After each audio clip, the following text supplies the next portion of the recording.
പനിയൊക്കെ വന്നതിന് ശേഷം നമുക്ക് ഈ സാധാരണ വല്ലാത്ത മുടി കൊഴിച്ചിൽ കാണാറുണ്ട്. അത് എന്തുകൊണ്ടാണ്? എന്താണ് അങ്ങനെ ഉണ്ടാവാറുണ്ടോ സാധാരണ? ശരിക്കും ഉണ്ടാവും. അതായത് പ്രത്യേകിച്ചും നമുക്ക് വളരെ ക്ഷീണം വരുത്തുന്ന രീതിയിലുള്ള അസുഖങ്ങൾ, പ്രത്യേകിച്ച് നമ്മുടെ ടൈഫോയിഡ്, ഇപ്പോൾ നമ്മൾ കടന്നുപോയ നമ്മുടെ കോവിഡ്, അതുപോലെ ഡെങ്കു ഫീവർ, ഇങ്ങനെയുള്ള വളരെ ശരീരത്തിന് ക്ഷീണം വരുത്തുന്ന അസുഖങ്ങളോ അല്ലെങ്കിൽ നമുക്ക് പെട്ടെന്നുള്ളൊരു നമ്മുടെ ശരീരത്തിന് അസാധാരണമായ വിധം ഏൽക്കുന്ന ചില ആഘാതങ്ങളോ പെട്ടെന്ന് നമുക്ക് മുടികൊഴിച്ചിൽ വളരെ അസാധാരണമായ രീതിയിൽ മുടികൊഴിച്ചിൽ ഉണ്ടാക്കാം. അതായത് ഇതിനെ നമ്മൾ ടീലജൻ എഫ്ലൂവിയം എന്ന് പറയും. നമുക്ക് പൊതുവേ നമ്മുടെ ഒരു ഹെയർ സെല്ലിൻ്റെ സൈക്കിൾ നമ്മൾ പറയുന്നത് 3 സ്റ്റേജിലൂടെയാണ്.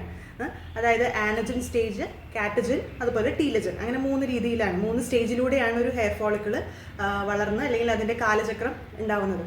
പലപ്പോഴും ഈ ആനജൻ സ്റ്റേജ് ഇത്തിരി കാലം കൂടിയത്, അതായത് നമുക്കൊരു 2 to 7 years ഒക്കെ നമുക്ക് പറയാം. ഈ കാറ്റജനും അതുപോലെ ടീലജൻ ഫേസ് എന്ന് പറയുന്നത് മാസങ്ങളെ അതിന് കാലമുള്ളൂ.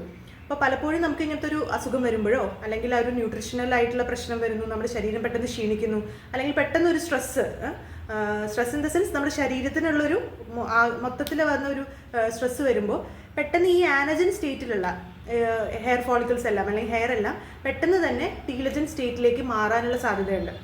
അതുകൊണ്ട് തന്നെ പെട്ടെന്ന് തന്നെ ഒരുപാട് മുടി കൊഴിയാനുള്ള സാധ്യതയുണ്ട്. അതുകൊണ്ടാണ് പലപ്പോഴും നമുക്കിങ്ങനെ വല്ലാതെ ഡെബിലിറ്റേറ്റ് ചെയ്യുന്ന രീതിയിലുള്ള പനികളോ അല്ലെങ്കിൽ അങ്ങനെയുള്ള അസുഖങ്ങളൊക്കെ വന്നതിന് ശേഷം പലപ്പോഴും നമുക്ക് ഈ മുടി കൊഴിച്ചിൽ അനുഭവപ്പെടുന്നതിന് കാരണം ഇതിനൊരു